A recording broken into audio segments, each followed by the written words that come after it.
আমি মজার মজার ধাঁধার আসর থেকে এসেছি, সো আমি আপনাকে একটা ধাঁধা ধরতে চাই। সেই ধাঁধার অ্যান্সার বলুন বলুন। এভাবে না হাসলেও পারতেন, বেশি বিকট লাগলো। যাই হোক, তো হচ্ছে আমি আপনাকে একটা ধাঁধা ধরবো। যদি আপনি অ্যান্সার দিতে পারেন তাহলে তাহলে আমার পক্ষ থেকে পেয়ে যাবেন একটা সুন্দর গিফট হ্যাম্পার। সো রেডি আপনি? হুম। অবশ্যই পজিটিভলি নিতে হবে, নেগেটিভলি কখনোই নেওয়া যাবে না, ঠিক আছে? আচ্ছা। দিলে ফাঁক করে, না দিলে রাগ করে। কি? হ্যাঁ, দিলে ফাঁক করে, না দিলে রাগ করে। এখন বলেন এটা অ্যান্সার কি? অবশ্যই দিলে ফাঁক পজিটিভলি করে? নিতে হবে। কি দিলে ফাঁক করে?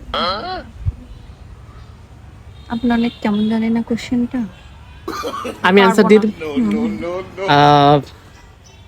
দিয়ে দেব অ্যান্সার। ফকির। ফকিরের ঝোলা যদি আমরা ভিক্ষা দিই তাহলে ফাঁক করে, না দিলে রাগ করে চলে যায়।